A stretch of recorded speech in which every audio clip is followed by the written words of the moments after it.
નમસ્કાર વિદ્યાર્થી મિત્રો, એજ્યુટેકનો ચેનલમાં આપનું સ્વાગત છે. આજે આપણે ધોરણ 8 વિષય અંગ્રેજીમાં unit number 2 you love English don't you તેની એક્ટિવિટી નંબર 9 અને 10નું સંપૂર્ણ સોલ્યુશન કરીશું.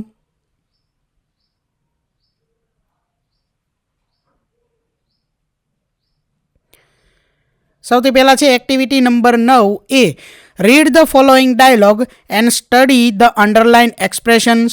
એટલે કે આ સંવાદ વાંચવાના છે અને જેની નીચે લીટી કરેલી છે તે ભાવ જે છે, બરોબર, ભાવાત્મક શબ્દો જે છે તેનો અભ્યાસ કરવાનો છે.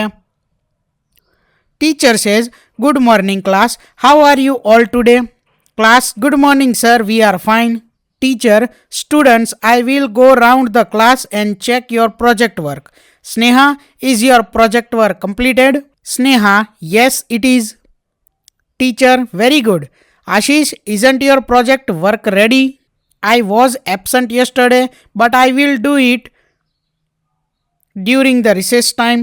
Teacher, that's good. And you, Dishant? Dishant says, here it is, sir. Teacher, well done, boy.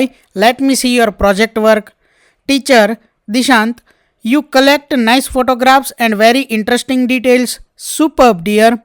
Abhijit says, sir, actually, Disha help me in this project work. Teacher says, good job Disha. Congratulations to all for your good project work. ત્યાર પછી આગળ activity 9B work in pairs. Now frame dialogues on the conversation between father and son, mother and daughter and manager and assistant. Use the expressions from the activity 9A. એટલે કે જોડી બનાવી કાર્ય કરો. અને હવે આગળ આપણે પિતા અને પુત્ર, માતા અને પુત્રી અને મેનેજર અને આસિસ્ટન્ટની વચ્ચેના સંવાદો રજૂ કરવાના છે, બનાવવાના છે, બરોબર. અને તે સંવાદોની અંદર આપણે એક્ટિવિટી 9A ના એક્સપ્રેશન્સનો ઉપયોગ પણ કરવાનો છે. તો સૌથી પહેલાં ફાધર એન્ડ સન એટલે કે પિતા અને પુત્ર વચ્ચેનો સંવાદ અહીં લખેલો છે. Father, how was your day in school? Son, it was good dad. Father, did you have the cricket match? Son, yes dad, we won the match. Father, congratulations my son. Son, and I was hit the century. Father, well done my son, I am so proud of you. ત્યાર પછી હવે જે છે તે mother અને daughter વચ્ચેનો સંવાદ લખેલો છે, બરોબર. અહીંયા જે ઉપર છે ત્યાં ભૂલ છે, મધર અને ડોટર વચ્ચેનો સંવાદ છે.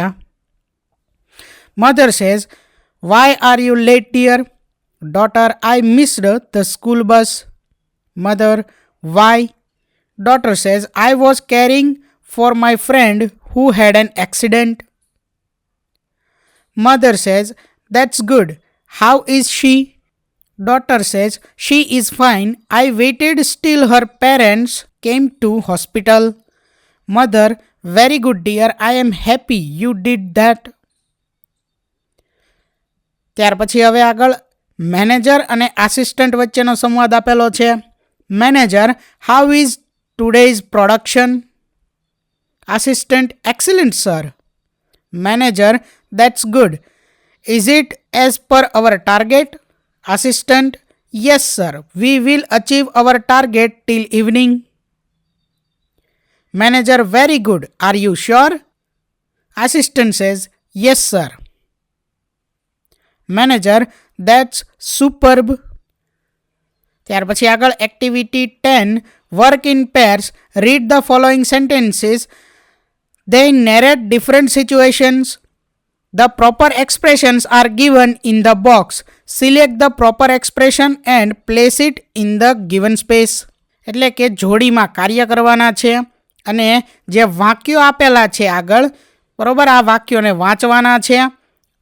તે જે વાક્યો છે તે કોઈને કોઈ સિચ્યુએશન એટલે કે અવસ્થાઓ દર્શાવે છે, બરાબર. તેના માટે અહીં બોક્સમાં જરૂરી હાવભાવ માટેના શબ્દો આપેલા છે, ભાવાત્મક શબ્દો આપેલા છે.